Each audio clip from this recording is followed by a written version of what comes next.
Alléluia, en toi, Seigneur, j'ai mis mon espérance, que jamais je ne sois confondu. Dans ta justice, libère-moi et délivre-moi. Incline vers moi ton oreille, hâte-toi de me libérer. Nous venons d'entendre l'Alléluia In te Domine Speravi, interprété par les moines de Trior, Alléluia du 12e dimanche ordinaire ou du 6e dimanche après la Pentecôte pour la forme extraordinaire. Le psaume 30 ou 31 selon la tradition hébraïque, d'où est tiré notre Alléluia, est une très belle prière de confiance. Le sujet de cette prière, c'est un homme malheureux qui souffre physiquement, moralement et même on pourrait dire, et surtout socialement. Il est en but à la méchanceté des hommes, de ses ennemis, et il se voit même abandonné par ses intimes, souffrance suprême pour un homme. Et dans son malheur, le pauvre, accablé, se tourne vers le Seigneur, et il interpelle son Dieu, son unique secours, avec une confiance vraiment poignante. Ce psaume, dans sa profondeur, il exprime la prière du Christ au jardin des Oliviers, et durant tout le temps de sa passion. Il contient d'ailleurs un des versets, le verset 6e, que Jésus a prononcé sur la croix, l'une des 7 paroles jaillies des lèvres du Sauveur. « Entre tes mains, je remets mon esprit ». Mais il comporte aussi beaucoup d'autres joyaux, et notamment cette expression merveilleuse de l'intimité divine dont jouissent ceux qui se confient dans le Seigneur. C'est le verset 21e. « tu les caches au secret de ta face, loin des intrigues des hommes. Tu les mets à couvert sous la tente, loin de la guerre des langues. En lisant ce psaume qui passe de manière si vivante, de la détresse la plus grande à la confiance la plus hardie, on ne peut qu'être frappé de la foi de cet homme. Il ne doute pas un instant de l'existence de son Dieu. Il sait qu'il est tout-puissant et qu'un jour qu'il ignore, justice sera rendue sur la terre. Et il vit de cette unique espérance. Il jouit d'un amour qui a tant de fois fait ses preuves, alors même que Dieu se cache derrière les événements de l'histoire.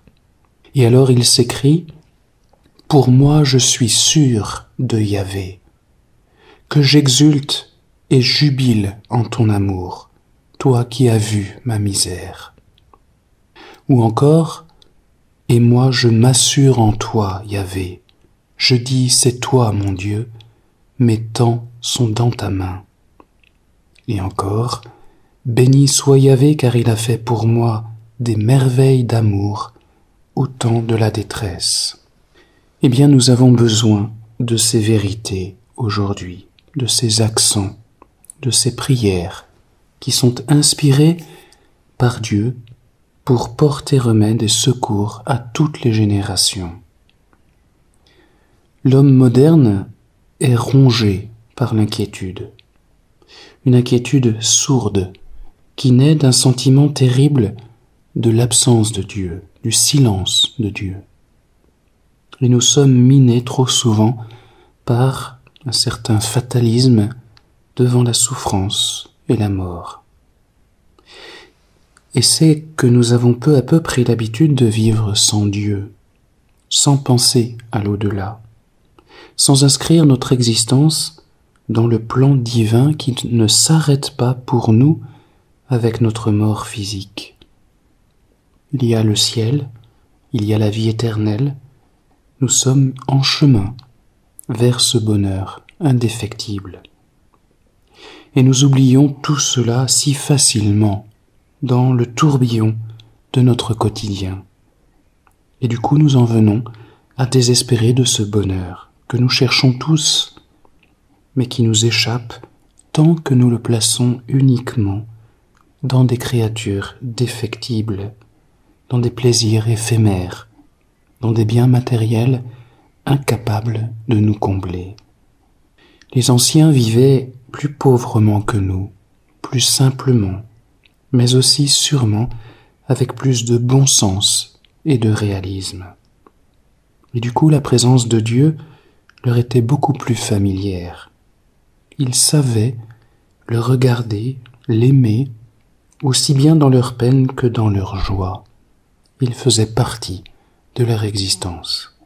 Et voilà pourquoi nous avons besoin de retrouver, à travers l'expression de leur foi, de leur espérance, de leur amour, ce ressort intime qui les élevait vers le Seigneur et les réalités célestes, solides, éternelles, infinies, source de joie. Notre Alléluia reprend juste les deux premiers versets de ce long et beau psaume 30. Ils mettent en musique des expressions qui rejoignent tout à fait celles qui viennent d'être citées.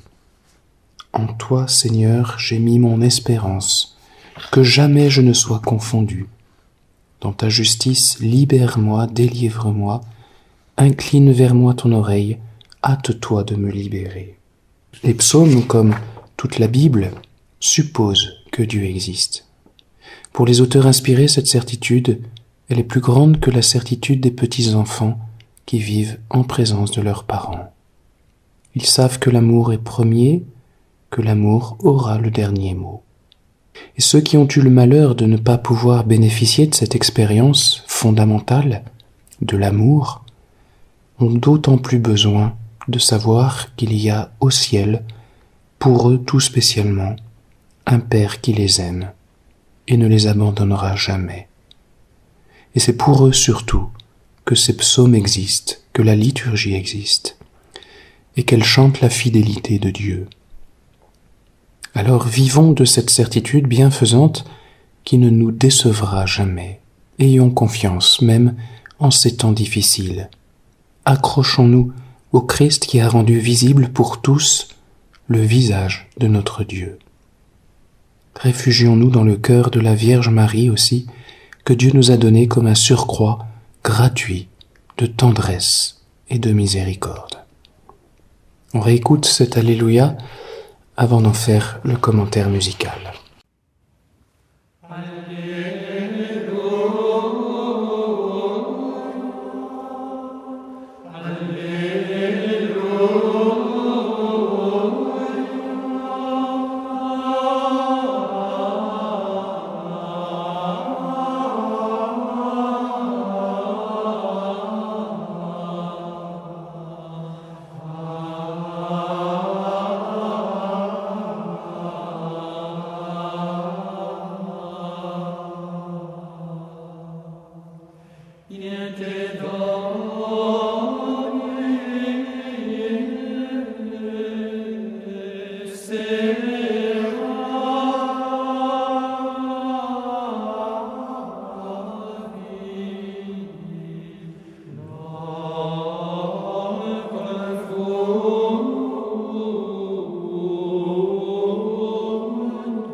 La mélodie de notre Alléluia est empruntée au troisième mode, le mode de l'alliance entre l'intériorité et l'enthousiasme. Don Gajar la qualifie de pièce magnifique, mais selon lui, l'Alléluia lui-même n'est pas extraordinaire, ce qui est peut-être un peu sévère, je trouve. Mais le verset est une splendeur. Il s'agit d'un long verset composé de 4 phrases mélodiques, habillant presque toutes, à l'exception de la troisième, 2 verbes, qui expriment la prière de délivrance ou de confiance. Speravi et non confundar pour la première phrase, j'ai espéré, je ne serai pas confondu. Liberame et eripeme pour la deuxième phrase, libère-moi, arrache-moi. Inclina pour la troisième phrase, le seul verbe, incline ton oreille. Et enfin, accelera ut eripias pour la quatrième phrase. Dépêche-toi de me délivrer. Revenons maintenant sur le détail. L'intonation est toute simple.